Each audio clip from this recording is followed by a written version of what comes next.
الحمدللہ والصلاة والسلام علی رسول اللہ وعلی آلہ وصحبہ اجمعین اما بعد ومن احسن قولا ممن دعا الی اللہ وعمل صالحا وقال انی من المسلمین رب اشرح لی صدری ویسر لی امری واحلل عقدۃ من لسانی یفقہوا قولی۔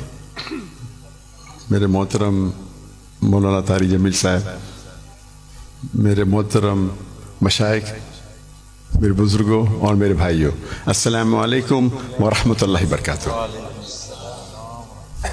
جیسے کہ مولانا صاحب نے فرمایا کہ میری تعلیم انگریزی میں ہوئی ہے، تو ظاہر ہے کہ اس اردو تقریر میں غلطیاں ہوں گی، تو امید رکھتا ہوں کہ آپ اس غلطیوں کو نظر انداز کریں گے۔ الحمدللہ میں کئی سالوں سے پاکستان آنے کی تمنا رکھتا تھا، کئی سالوں سے، اور اللہ نے اسے اب پورا کیا۔ 11-12 دن پہلے میں پاکستان میں آیا الحمدللہ، اور آج میں لاہور شہر میں آیا، اور میری تمنا تھی کہ مولانا طاری جمیل صاحب سے ملوں۔ ملاقات پہلے ہو چکی تھی ان سے، مکہ میں ملاقات ہوئی تھی، لیکن اپنے شہر میں ملنے کا کچھ الگ لطف ہے۔ الحمدللہ آج مجھے بہت خوشی ہو رہی ہے، اور جب میں پاکستان میں آیا تقریباً 11 دن ہو گئے، مجھے بہت خوشی ہو رہی جو جذبہ پاکستانیوں کو دیکھ کے۔ الحمدللہ میں ان کا جذبہ تو باہر دیگر مذاہب میں دیکھ چکا ہوں، جب ملاقات ہوتی ہے گلف کنٹری میں، چاہے Dubai who, Saudi who, Qatar who, Kuwait who, you کے ہو، لیکن الحمدللہ اور مجھے لگتا ہے کہ جو پوٹینشیل ہے پاکستانیوں کا وہ بہت ماشاءاللہ بہت ہائی ہے۔ اور پاکستان ایک واحد ملک ہے پوری دنیا میں جو اسلام کے نام پہ الگ ہوا، واحد ملک۔ تو ہمیشہ پاکستان سے امید رہتی ہے، اور اب آنے کے بعد جو پاکستانیوں کی محبت دیکھی اور جو ان کا جذبہ دیکھا، باہر تو دیکھتا تھا، پاکستان آ کے ماشاءاللہ دل بہت خوش ہوا۔ اور جتنے مدارس میں ہم گئے، چاہے کراچی میں،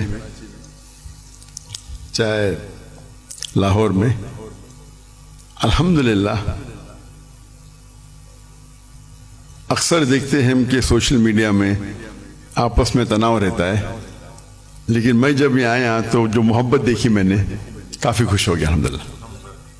اور میں ہمیشہ کہتا ہوں کہ بمبئی میں جب میں سلسلہ شروع کیا تھا کہ ہمارے پیس ٹی وی کے لیے کانفرنس جب کرتے تھے، تو ہم ماشاءاللہ دیگر مذاہب کے وہاں جب ہم ڈبیٹ کرتے تھے، لیکن جب مسلمانوں کا کانفرنس رکھتے تھے ہم، تو دیگر مسلک کے لوگ کو بلاتے تھے، اور جس طریقے سے پاکستان کا ماحول ہے ویسا ہی ماحول آپ دیکھیں ہندوستان کا بھی کچھ حد تک ہے۔ اور میرا اصول ہمیشہ رہا ہے کہ جو بھی اللہ اور اللہ کے رسول کی بات کر رہا ہے اس کے ساتھ جڑ جاؤ۔ تو پہلے جب میں انگریزی میں تقریر کرتا تھا تو ماشاءاللہ سب مسلک کے لوگ بولتے ذاکر بھائی کی بات سنو۔ جب میں اردو میں تقریر کرنے لگا تو پھر تنقید ہونے لگی، بٹ الحمدللہ ثم الحمدللہ میرا اصول تھا، اور میں نے کہا ہم جب کانفرنس کرتے ہیں تو میں نے قرآن کی کوئی آیت نہیں پڑھی جس میں لکھا ہے کہ آپ ڈاکٹر ذاکر نائک کے خلاف بات کریں گے تو جنت لے جائیں گے، یا کوئی حدیث نہیں پڑھی جس میں لکھا ہے کیا آپ ڈاکٹر ذاکر نائک کے خلاف بات کریں گے تو جنت لے جائیں گے۔ تو جو لوگ میرے خلاف بات کرتے تھے ان کو بھی بلاتا تھا، اور میرے منچ پہ وہ میرے خلاف بات کرتے تھے، لیکن مجھے کوئی اعتراض نہیں تھا۔ اس کے بعد چند ہفتوں یا مہینوں بعد وہ دوست بن جاتے تھے۔ تو ہمارا مقصد ہے لوگ کو اللہ اور اللہ کے رسول کی طرف بلانا، اللہ کی کتاب کی طرف بلانا، اور اس میں اللہ سبحانہ و تعالیٰ نے کافی سفلتا دی۔ اور میں ہمیشہ کہتا ہوں کہ جب مسلمان کہتے ہیں میں ہی صحیح ہوں تو میں کہتا ہوں میں بھی صحیح ہوں. دونوں میں فرق ہے, میں ہی صحیح ہوں اور میں بھی صحیح ہوں. تو یہ اس کو لے کے چلیں گے. اور اللہ تعالیٰ فرماتے سورہ عمران میں سورہ نمبر 3 آیت نمبر 103 میں وَاعْتَصِمُوا بِحَبْلِ اللَّهِ جَمِيعًا وَلَا تَفَرَّقُوا, اللہ کی رسی کو مضبوطی سے پکڑیے اور آپس میں نہ بٹے. اللہ کی رسی ہے قرآن اور حدیث. اگر ہم اس کو پکڑیں گے اور لوگ کو اللہ کی طرف بلائیں گے, اللہ کے رسول کی طرف بلائیں گے, لوگ اگر بلانے لگے شخصیات کی طرف یا ادارے کی طرف یا گروہ کی طرف, تو ہم دیکھیں گے آپس میں تناؤ رہیں گا. اور قرآن مجید میں کہا گیا ہے کہ فتنہ قتل سے خراب ہے. تو الحمدللہ اللہ سبحانہ و تعالیٰ نے, حالانکہ میری اردو کمزور ہے پھر بھی اللہ نے میری محبت ان کے دل میں ڈالی. یہ ھذا من فضل رب. اور آج جب پاکستان میں آیا اور دیکھا کہ ہندوستان سے کئی گنا زیادہ یہاں وہ محبت ہے الحمدللہ. جو مسلمان بھائیوں میں جو محبت ہے, اور دل بے حد خوش ہوا. اگر امت ایک ہو جائیں گی, آج کی تاریخ میں مسلمان 25% سے زیادہ ہے, 2 بلین سے زیادہ ہے. اللہ کے رسول فرماتے ہیں حدیث میں کہ ایک وقت آئے گا جب لوگ مسلمان پہ ٹوٹ پڑیں گے. تو صحابہ پوچھتے کیا مسلمان کم ہوں گے؟ تو اللہ کے رسول فرماتے نہیں, وہ بہت تعداد میں رہیں گے لیکن جھاگ کی طرح رہیں گے, فرات. ہم دیکھتے آج مسلمان کی تعداد سب سے زیادہ ہے.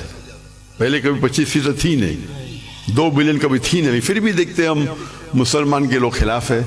مسلمان کو بال کی طرح لات مار رہے, ان پہ تنقید کرتے, ان کو مرڈر کرتے, ان کا قتل کرتے, اور ہم منہ بھی نہیں کھول سکتے.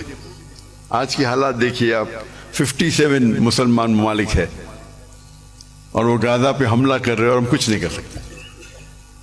تو انشاءاللہ امید ہے کہ جو ایک ٹنل کے آخری میں روشنی دکھتی ہے, تو قرآن مجید میں اللہ سبحانہ تعالیٰ فرماتے 3 جگہ, سورہ توبہ سورہ نمبر 9 آیت نمبر 33, سورہ فتح سورہ نمبر 48 آیت نمبر 28, اور سورہ صف سورہ نمبر 61 آیت نمبر 9 میں هو الذی ارسل رسولہ بالہدی ودین الحق لیظہرہ علی الدین کلہ.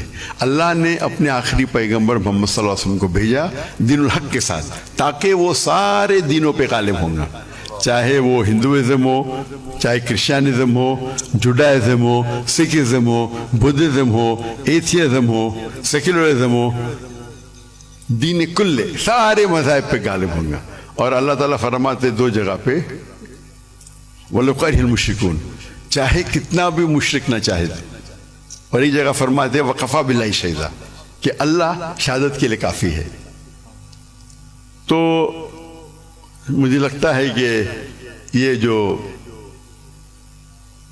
ابھی جو مسلمان کے لیے, اور جب میں ملتا ہوں کتنے ممالک کے صدر سے, تو کہتا ہوں کہ وہ اہم کنٹری کم از کم مسلمان ممالک ایک ہو جائے تو انشاءاللہ کون ہمیں چھیڑیں گا نہیں. تو امید ہے کہ پاکستان سے, وہ واحد ملک ہے جس کے پاس نیوکلیر ویپنری ہے, واحد ملک ہے جو اسلام کے نام پہ بنا. تو انشاءاللہ امید ہے